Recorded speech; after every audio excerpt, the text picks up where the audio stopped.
And I feel like, especially kind of going back to what you were saying about, it's okay to not know everything. And especially for those entry level roles, Yeah, I mean, man, like we were saying about like the sock positions, it's just sometimes an overwhelming amount of information.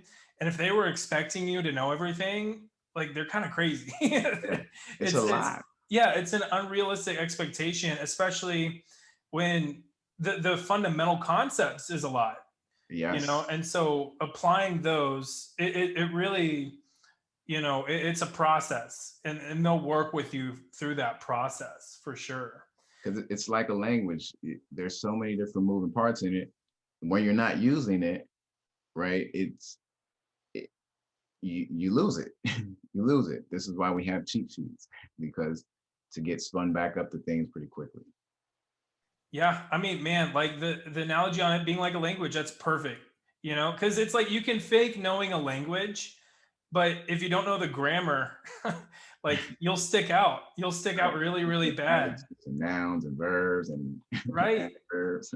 Yeah, like cybersecurity buzzwords will only get you so far until they're like, wait a minute, who are you? Right? Man, I mean, so are there ways that people can practice for their interviews, like and more specifically the technical interviews that might happen, like that round two, round three, kind of interview level, so that way they can be more prepared once they're actually like in a real world interview scenario? Yeah, I mean, there are a bunch of ways out there.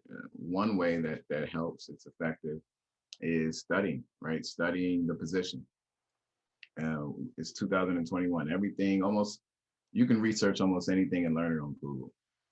All right, if you're going for a SOC analyst position, you could literally Google SOC analyst interview questions. You could YouTube it if videos work better for you, right? They have a bunch of questions. I've seen it. I've used it years ago. They've gotten a lot better since then. They literally have YouTube channels just for it now. Um, Studying for that position, I think that's a no-brainer, right? But taking it serious as you took the exam. That's one thing we always tell our students. You need the same energy, the same effort that you put into studying for that exam, that needs to be put into your interview, studying for the interview and getting ready for it, because it's going to require it. You're going to have to study. You're going to have to, interviewers, they already know the answer they're looking for. They know the answer they're looking for. They want you to give them more, or they may not want you to give them more. You should want to give them more. You should want to wow them, right? You should want to articulate on the answers to the point where it's not just a yes or no, or you didn't just tell them what a virus was. You told them what the virus was. You told them the countermeasures. You told them maybe if you had this experience where you dealt with them, how you dealt with them, the metrics behind how you dealt with them. That's how you study for your interview, right? That's how you start creating articulate responses. And you got to practice saying these things out loud. For some folks, it helps them say it in front of a mirror. For me, I was okay with just saying it out loud over and over and over and over. Some of our students, we just go back and forth on Discord. One person will go, the second is just a round robin. Everybody's going in turn. But studying is, you got to put in the same amount of effort you studied, the same amount of effort you used to study for your exam should be applied into getting the interview. And it's the same amount of energy that you use when you're on the job to learn more and develop your skills and eventually branch off into new sectors or new fields or something you really want to do. Yeah, that's so good. And I want to, just kind of, rewind on the point you made on, uh, putting the same energy into the interview as with the exam, because I mean the exam is kind of like a check mark, just to show an understanding on something, but the exam's like that's the real deal, um, that's a really excellent point that you put there. And I'll tell you this, personally, right? Most people, and using this knowledge, keeping this at the forefront of my mind has helped with the success of a lot of our students. Most folks want to get certified. right? That's their goal, right? If it was lined up, here's the certification, here's the job, no, here's the interview, here's the job, right? Most people, their goal is right here. So all that energy gets exhausted, or not even exhausted, they have more, but they use it here and it's gone, right? My goal is not to get you certified. My goal is to help you get a job. If I set my goal to help you get a job, ultimately I break that first pillar of getting you certified. Then I break that next pillar of you getting past the interview. Now, boom, you're employed. My goal is ultimately to turn you into an asset. That is the ultimate goal. That's the objective. Um, Certification, I would love you to have the certification, right? That's what you're here for. But from my perspective, I like to shoot higher than the immediate goal in front of me, just so we knock them out the way as we're going up. Yeah, that's so good. That's really good. And I mean, the certification really is, it's like an investment, like you pay money for it, but it's not going to pay you money back. Like the job will pay you money back. And so, you know, that at least can be a nice little incentive. The knowledge is always a good incentive, but money never helps, right?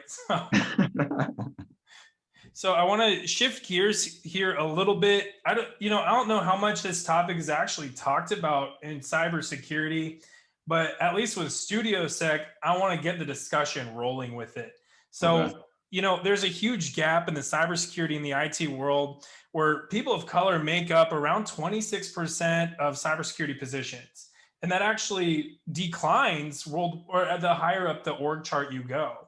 So, how does a lack of diversity really negatively impact our security environment and keep security teams from approaching many different challenges that we face in different ways?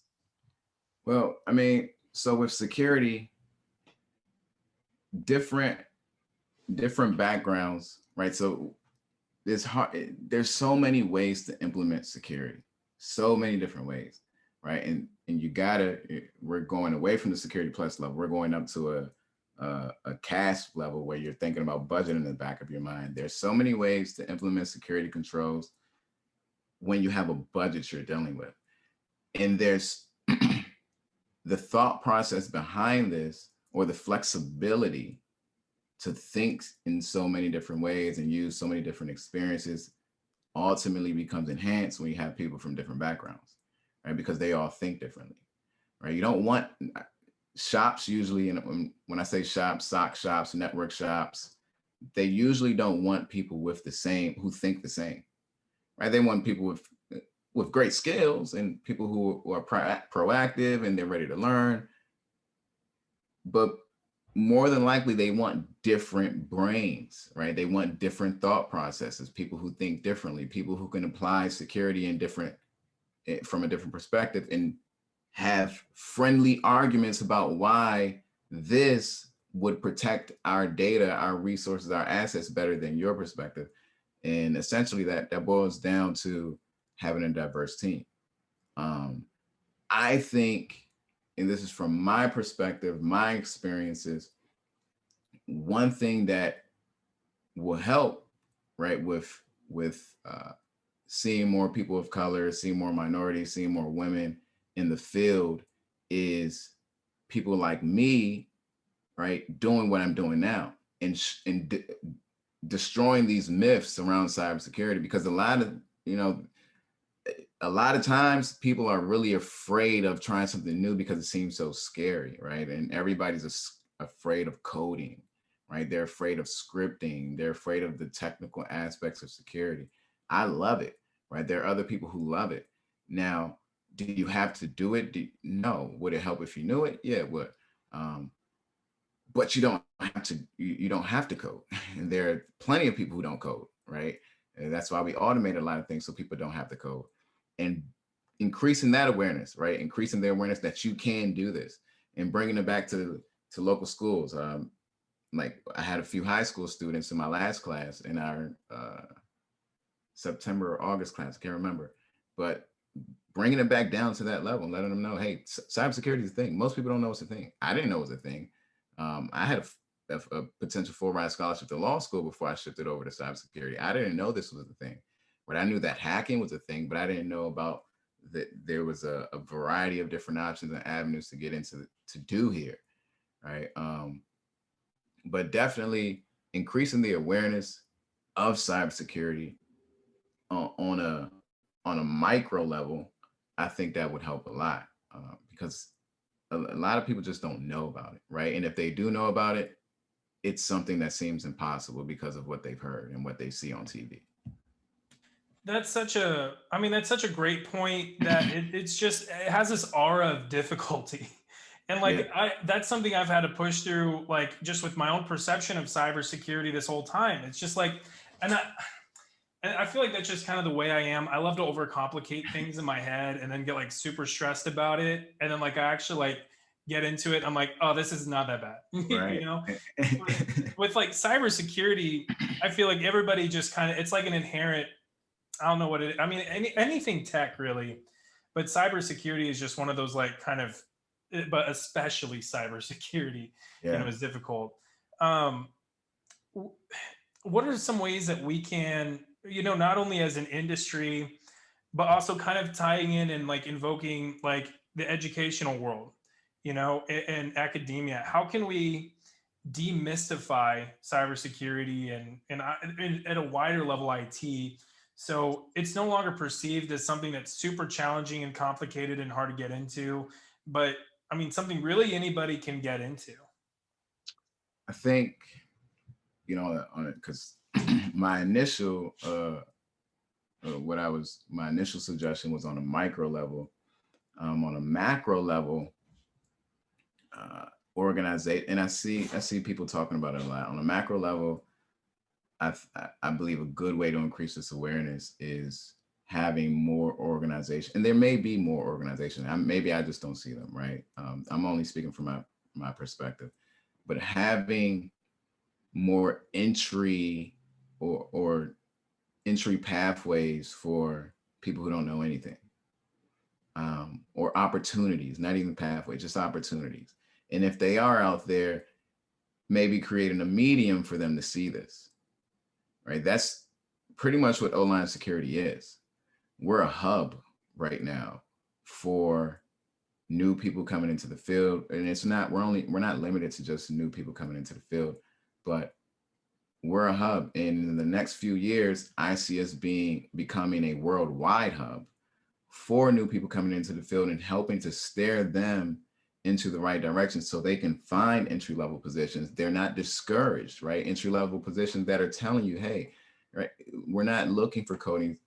We're looking for someone who understands the fundamentals. We're looking for someone who's certified, someone who's willing to learn, someone who's willing to work. And if things of that nature were published more, LinkedIn and more, because if you go on LinkedIn, you see a lot of entry level folks are complaining because there aren't enough positions for them, right? And then you have recruiters who agree, and they're saying, they make statements and post and comments about how the organizations that they're recruiting for should open up more positions for entry level folks so they can learn, right? Because it's ultimately going to help the company. It's ultimately going to help them operate their business, right? Because now they're training the people up. You're not hiring overqualified people who are ready to leave, who are bored and tired with the work. You're hiring individuals who you're training, right, under your curriculum, under your SOPs. But definitely on a macro level, I think if more companies and organizations were publicly, and it may not happen, there's so many other things that could happen, right? This is just me thinking out loud, but just more publicly welcome people who don't know how to code, right? People who don't know how to do the cool cybersecurity stuff that they're looking for on a senior level. Gotcha. Yeah. I mean, that makes sense. It's like, both sides are wanting the best, right? Like, Exactly. if people wanting to get in want the best position, and people that are hiring want the best recruits. And not saying that those can't be met, but would be better to just think of it as an investment.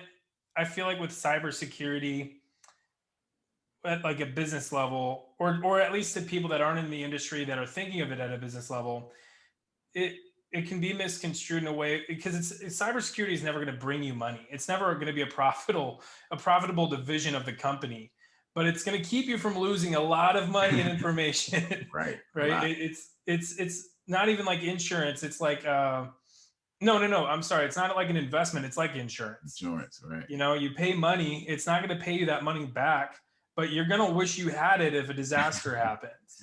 Gonna keep So you. you know man, so how important, because I feel like this could be a perfect opportunity where people, especially recruiters, know that there's a need for talent, right? We've already, kind of gone through that. There's a shortage of people of color and women in the industry.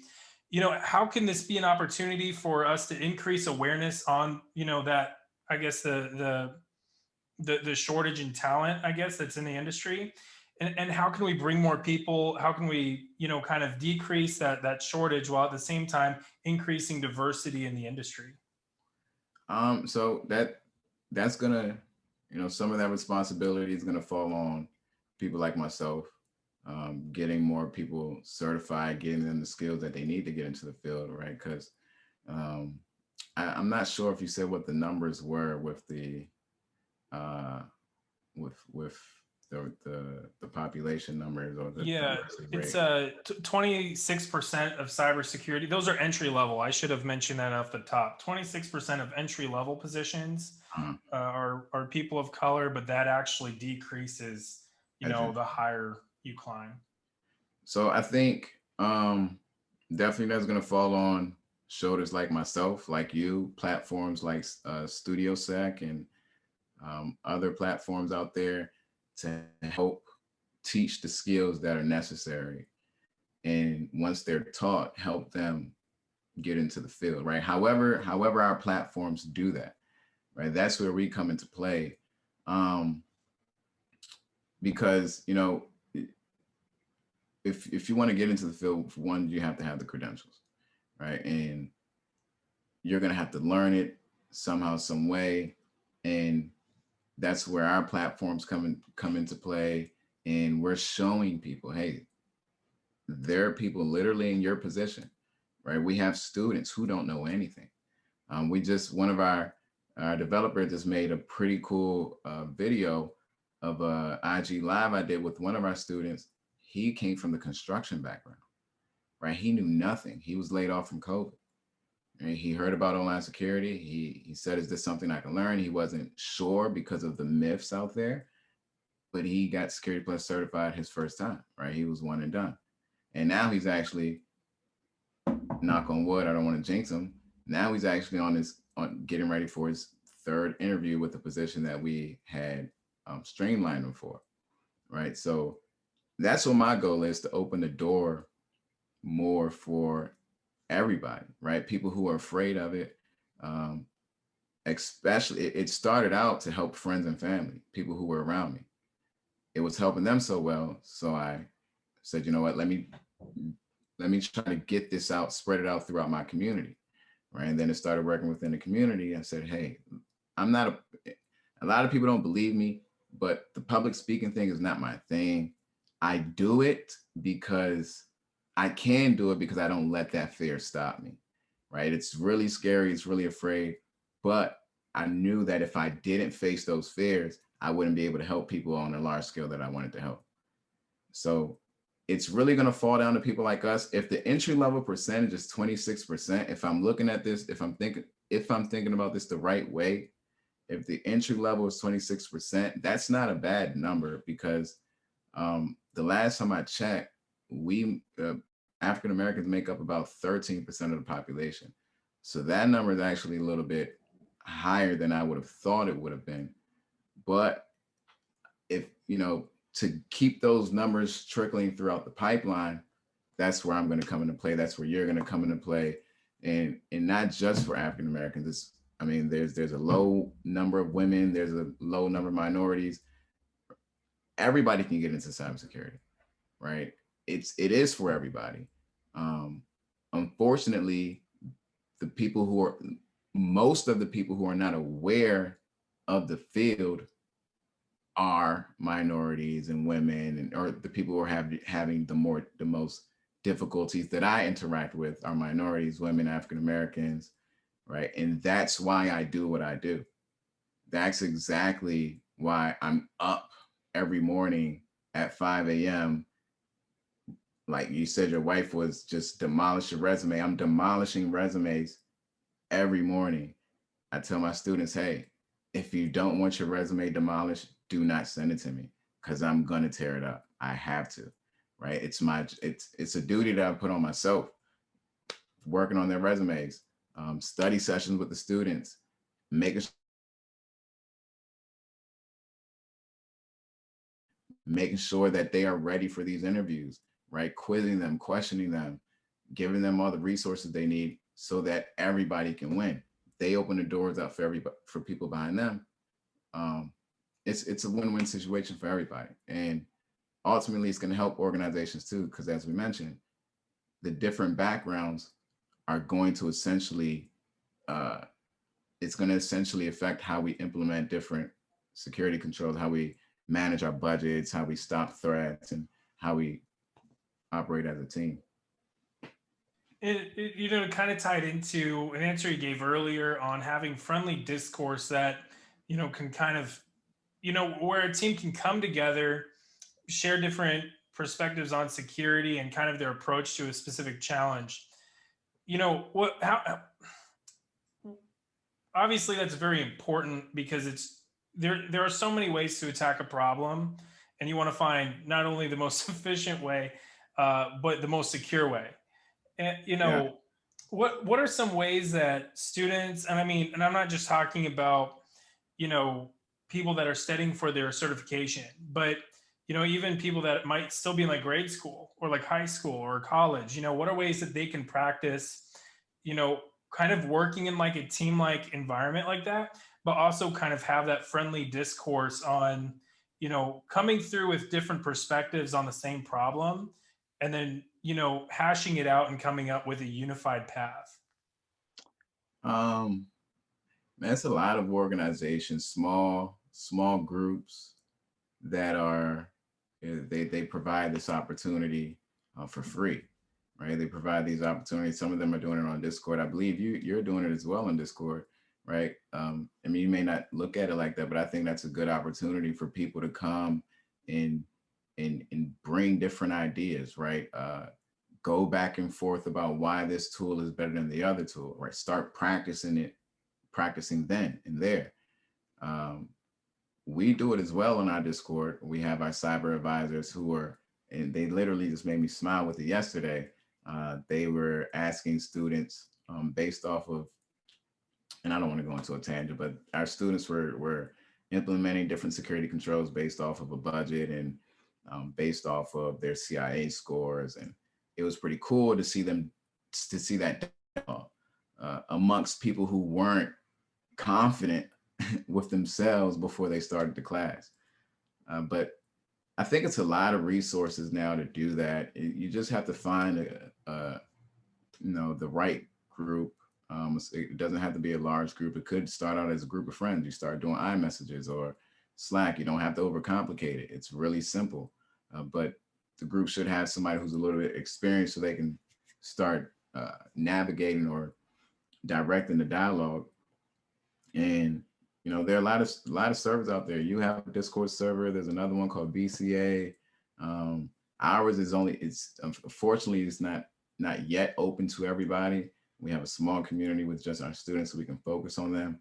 In the future, I do see us opening up some some channels just to give out resources for other folks, like we do with Cyber Thursday.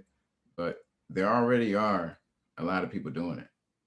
You just got to find them. I guess that's the hard part. Yeah, that's awesome, man. That's great. So, to kind of as we start to run out of time here, what are some fun things that you like to do on your free time? I'm sure, obviously you're super busy, got a lot going on, but whenever it's just time to unwind, like what's a fun pastime? Um,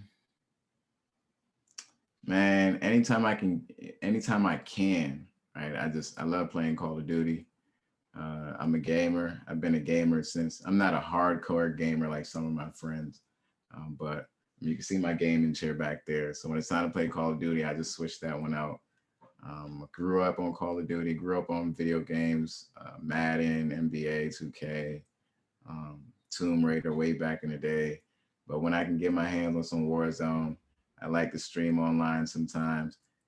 I don't get to do it as much, and that's intentional, right? I'm having more fun with CTFing over the weekends and doing some other things, but video games, especially with the kids, look, I'll have a smile on my face all day. That's awesome. That's awesome. I'm a big Madden fan myself as well, so Yeah. can never go wrong. Man, so how can people find you? You know, obviously, you know, we've mentioned the website, YouTube, Twitter. You know, if you don't mind just kind of running through those as well as any other platforms they can find you. Yeah, definitely.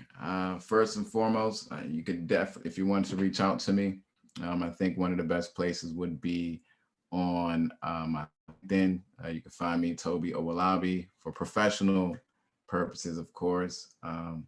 OlineSecurity.com is a great place to go to our website and get more information about what we have to offer, how we can help you in your career. And we have a YouTube channel, O-Line Security, and O-Line, O-line, just like an offensive line. So O-line security, not online security. And Twitter, O-Line Sec, Instagram, O-Line Security. Those are great resources that we try to do our best to update daily, or at least on a everyday basis. It's kind of hard to keep up with social media, especially for me. Usually when I get on social media, it's just to post something and check messages and run back to my computer. Dude, that's awesome. Well, thank you so much for your time again. And man, just what an awesome, you know. Thank you, man. Thank you for the opportunity. I really appreciate it. Thank you so much, Cyber Shinobi, for joining me on this channel and for your time on this interview. It was so great to hear your thoughts. Thank you so much for everything you do for this industry, for all the expertise you lend, and for helping to mentor the next generation of cybersecurity professionals. You're really helping to make the world a safer place. So with that, everybody, like this video if it's helpful, comment down below, and subscribe for more content I'm posting every week. Thank you.